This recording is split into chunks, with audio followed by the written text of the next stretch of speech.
এটা কি বাপদাদার সম্পত্তি বিএনপি মনে করে? আপনি সরকার গঠন করে বিএনপি বাংলাদেশকে বাপদাদার সম্পত্তি মনে করে? বড়াই করে তো আপনি কথাই তো মানুষ না, বিএনপি বাংলাদেশকে বাপদাদার সম্পত্তি মনে করে করছেন কিনা? আপনি যে কথাগুলি বলছেন মেপে বলবেন। আমরা বলি নাই কোনোদিন আপনার একমাত্র আপনারা চাঁদাবাজি করবেন, লুটপাট চাঁদাবাজি করছে, সেটার ক্ষেত্রে কে চাঁদাবাজি করছে? কে চাঁদাবাজি করছে? নাম বলেন।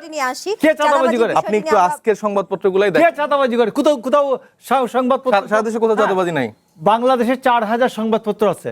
আমি আপনার নামে কালকে যা খুশি লিখে দিতে পারি, যে কোনো তাহলে সারা দেশে কোথাও চাঁদাবাজি হচ্ছে না? চাঁদাবাজি এই পিকআপগুলা যে নিয়ে আসতেছে সেখানে কেউ আগামী ইহকাল গরুহাটের লোকজন কোথাও কোনো ব্যবসা করতেছে না, আবহমান কাল ধরে চলে আসতেছে এবং এটা পার্ট অফ আপনার কোরবানির ঈদের সময় গরু ব্যবসায়ীরা ঢাকার বাইরে থেকে গরু নিয়ে আসেন, অনেক টাকা নিয়ে তাদের ফিরতে হয়, কিন্তু সেই সাথে ছিনতাইয়ের কিছু ঘটনা লক্ষ্য করা গেছে। যেমন সেই বিষয়টি নিয়ে আসবো, কিন্তু র্যাব বলছে পশুর হাটে নিরাপত্তার জন্য চাঁদাবাজি বন্ধে বিশেষ ব্যবস্থা নেওয়া হয়েছে। আবার গরু ব্যবসায়ীদের টাকা ছিনতাইয়ের ঘটনা প্রতিনিয়ত ঘটছে। সেক্ষেত্রে কোরবানির হাটে নিরাপত্তা ব্যবস্থা এই মুহূর্তে কতটা সন্তোষজনক দেখছেন?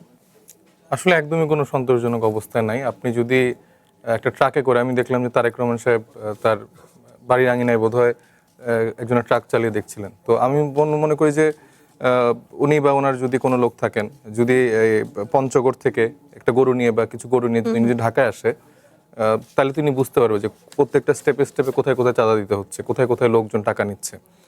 কিন্তু বাইরে তারা বলতেছে যে না, আসলে কোথাও কোনো এরকম চাঁদাবাজি হচ্ছে না। ঈদটাকে কেন্দ্র করে দেখেন অনেক খামারি আছে, অনেক দরিদ্র কৃষক আছে, দরিদ্র খামারিরা আছে যারা আসলে একটা গরুই তাদের সম্বল, সারা বছর ধরে পালে বা 2-3 বছর ধরে পালে এবং হাটে তারা বিক্রি করে, এবং অনেকের টার্গেট থাকে ঢাকায় এসে বিক্রি করবে যেন একটু ভালো দাম পায়। কিন্তু সেক্ষেত্রেও যদি এই চাঁদাবাজদের খপ্পর থেকে বের হতে না পারে, মানে দেখেন সামান্য একজন মানে খামারি গরু ব্যবসায়ী, এদেরকেও হচ্ছে যে এই রাজনৈতিক দল বিএনপি আসলে ছাড় দিচ্ছেন না। এদের নেতারা এতটাই ক্ষুধার্ত যে তারা পারলে এখন মেট্রো রেলের উপরেও হচ্ছে যে হাত বসিয়ে ফেলে।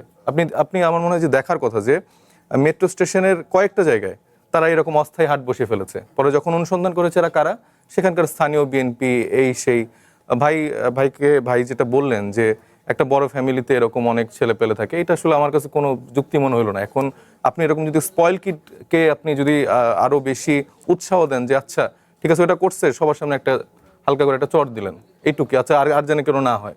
তো এই শাসন তো বাংলাদেশের মানুষ দেখতে চায় না। আপনি যত বড় পরিবারই হন না কেন, আপনি আপনার পরিবার নিয়ে যদি আপনি বাংলাদেশের জনগণের ক্ষতি করেন, তাহলে ভাই আপনার এই পরিবারের থেকে নাত পরিবার থাকা ভালো। আপনার এত দলের বড়াই করে আপনি প্রত্যেকটা হাট মাঠ সব দখল করে চাঁদাবাজি করতেছেন এবং এটা বড়াই করে আবার বলতেছেন যে না এটা আসলে করা সম্ভব। এটা তো খুবই আনফরচুনেট। মানে আপনারা আপনাদের ভুল ত্রুটিগুলো একসেপ্ট করতে শিখেন, একসেপ্ট করে বলেন যে এটাকে আমরা আসলে সমাধান করব। বাংলাদেশ মানুষ খুব বেশি কিছু আসলে আমাদের থেকে এক্সপেক্ট করে না, তার এটাই চাই যে আমরা যে প্রবলেমগুলো হচ্ছে সেটাকে একটু অ্যাড্রেস করব, সেটা একটু সলভ করার জন্য কাজ করব। কিন্তু সেটার দায়টাও যদি আমরা না নিতে পারি, বারবার আমরা যদি দায় সারা ভাই বলি না এটা তো হতেই পারে, এটা তো 17 বছর ধরে হয়েছে, তাহলে আমরা একটু কেন করব না, ইন্ট্রিম গভর্নমেন্টের টাইমে অমুক্ত করছে, ইউনুস তো খারাপ, তমুক তো খারাপ। তা আপনি যদি সব খারাপের সাথে কম্পারিজন করে আপনিও আর একটা খারাপ হইতে চান, তাহলে ভাই বাংলাদেশের মানুষ কেন এত কষ্ট করলো, কেন আসলে এই প্রাণগুলো ঝরালো? তো আপনি গরুর হাট বলেন, আপনি যা বলেন, প্রত্যেকটা জায়গায় আপনি যদি হাটগুলা দেখেন, আমি আরেকটা রিপোর্ট দেখছিলাম না, শুধুমাত্র কেরানীগঞ্জের হাট থেকেই মানে সরকার কত পরিমাণ রাজস্ব আসলে হারাচ্ছে। এখানে যে এবার হাটের যে ইজারা দেওয়া হয়েছে, এটা কোনো রকম দরপত্র ছাড়াই অনেককে দিয়ে দেওয়া হয়েছে। এই যে মানে একটা পারিবারিককরণ, দলীয়করণ, মানে বিএনপি পুরো দেশ কেমন হচ্ছে যে তাদের একদম বাপদাদার সম্পত্তি, মানে দিবি না মানে কেন, এখানে অন্য কোনো কেউ আসলে এখানে পার্টিসিপেট করতে পারবে না, একটা নামমাত্র মূল্য দিয়ে হাট নিয়ে নিব, এবং হাটে যে খামারিরা আছে তারা সেখানে সাফার করতেছে, যারা কিনতে যাচ্ছে তারা সাফার করতেছে, মাঝখান দিয়ে তারা এগুলো লাভ করছে। আমি বুঝলাম না মানে বিএনপির কি কাজ এই মধ্যস্বত্বভোগীদের টাকাগুলো আসলে নিজের পকেটে নেয়া, নাকি তিনি আসলে সরকারে আসছেন বাংলাদেশের মানুষকে একটু স্বস্তি দেওয়ার জন্য? আমি আশা করবো যে আমার সমালোচক যিনি এটা একটু বলবেন। জি, নিশ্চয়ই এর উত্তর শুনবো আপনার কাছে মোশাররফ আহমেদ ঠাকুর। তার আগে একটি বিরতি নিয়ে ফিরছি। কঠিন কথা সহজে অনুষ্ঠানে এই পর্যায়ে বিরতি নিচ্ছি, সঙ্গেই থাকুন। আবারও স্বাগত কঠিন কথা সহজে অনুষ্ঠানে। মোশাররফ আহমেদ ঠাকুর যেমনটা এসএম সাইফ মুস্তাফিজ কিছু প্রশ্ন রেখেছেন, নিশ্চয়ই সেগুলোর উত্তর দিবেন। সেই সাথে একটু জানতে চাই, জঙ্গল সলিমপুর দুর্গম পাহাড়ি ভূপ্রকৃতি, যেটি আসলে বলা হয় গভীর রাতে অতর্কিত এসে যে গুলি চালানো হয়, র্যাবের ক্যাম্প গুড়িয়ে দেওয়া হয় বুলডোজার দিয়ে। বর্তমানে সেখানে 20 থেকে 25 হাজার বাড়ি আছে, যাতে অন্তত 1 থেকে 1.5 লাখ মানুষের বসবাস, যদি আমি ঠিক বলে থাকি। বাইরের কেউ এখানে প্রবেশ করতে পারে না। বাইরের কেউ যদি প্রবেশ করতে চায় তাহলে সেখানে তার জন্য প্রয়োজন হয় প্রবেশপত্র। আসলে একটু জানতে চাই এই পরিস্থিতি আসলে কেন হলো? আপনি আপনার এই প্রসঙ্গে আসার আগে একটু কথা বলি।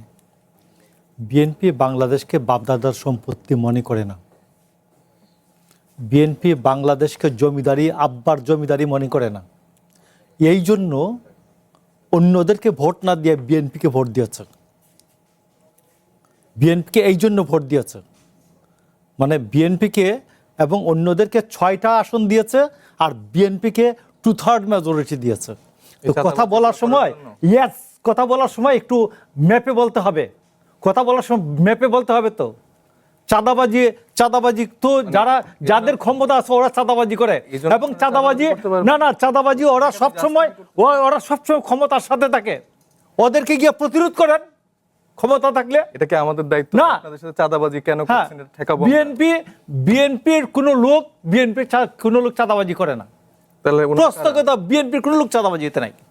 এবং বিএনপির যে যারা একটু বিচ্যুত হয়েছে, ডিরেইল হয়েছে, যে এদেরকে প্রত্যেককে বহিষ্কার করে দেওয়া হয়েছে পার্টি থেকে ইলেকশনের আগেই। তাহলে ভাই যে হাট যারা দখল করছে, যে এটা আপনি গিয়ে তদন্ত করে গিয়ে আপনি করেন, তদন্ত তো বের হয়েছে, কমপ্লেইন করেন। এটা তো করা হচ্ছে। তারা বলছে যে বিএনপির লোকজন, এটা তো আমরা কিছু করতে পারবো। হ্যাঁ, পুলিশ যদি বিএনপির লোকজন না ধরে তো সেইটা বিএনপি পুলিশের সাথে বুঝেন, এবং জনগণ 5 বছর পরে বিএনপির সাথে জনগণ বুঝবে যে মানে এর মধ্যে আপনারা যা খুশি তাই করতে পারবেন। ইয়ার মধ্যে বিএনপি যা খুশি তা করছে না।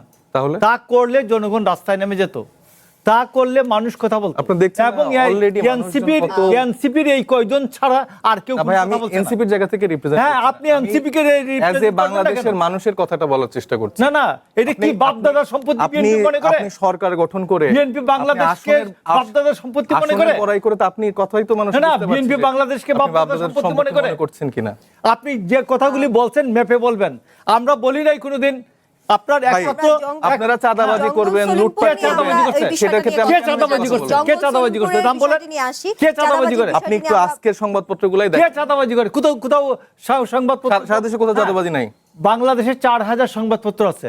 আমি আপনার নামে কালকে যা খুশি লিখে দিতে পারি, যে কোনো। তাহলে সারা দেশে কোথাও চাঁদাবাজি হচ্ছে না? চাঁদাবাজি পিকআপগুলা যে নিয়ে আসতেছে সেখানে কেউ আগামী গরুহাটের লোকজন কোথাও কোনো ব্যবসা করতেছে না। আবহমান কাল ধরে চলে আসতেছে, এবং এটা পার্ট অফ আপনার, এটা চলবে এখনো, এবং এটা বৈধ। কারণ যেহেতু আপনারা এইটা আস্তে আস্তে শেষ করতে হবে। 2/3 মেজরিটি এইটা আস্তে আস্তে শেষ করতে হবে। তো 2/3 মেজরিটি নিলেই তো বাংলাদেশ ইজারা নেওয়া হয় না যে আমার কথার বাইরে কেউ চলবে না। আমার কথার বাইরে, বিএনপির কথার বাইরে অনেকেই চলে, সরকারের কথার বাইরে অনেকেই চলে।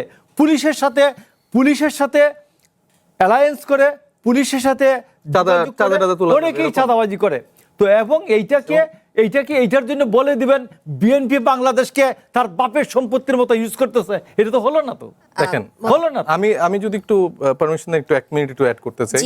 দেখেন, আমার সমালোচক কিন্তু নিজেই বলছেন যে যেহেতু অন্যদের আর কোনো কেউ সিট দেয় নাই, তোমরা 6টা সিট পেয়েছো, তোমরা কেন এত কথা বলবা? বাংলাদেশ মানুষ যেহেতু আমাদের ভোট দিছে, আমরা চাঁদাবাজি করব, আমরা হাটমাট দখল করব, আমাদের সকল স্বাধীনতা আছে, দিলে তো হবে না। 5 বছর পরে আমার মুখের উপর কথা বসাই দিলে তো হবে না। আমি তো বসাই দিচ্ছি না, আমার মুখের উপর কথা বসাই দিলে আপনার কথাটা আপনি আপনারটা বলেন বিএনপি কি করে। আমি তো বললাম, আপনি তো আমাকে হুমকি দিচ্ছেন যে আমি এরকম করে বলতে পারি।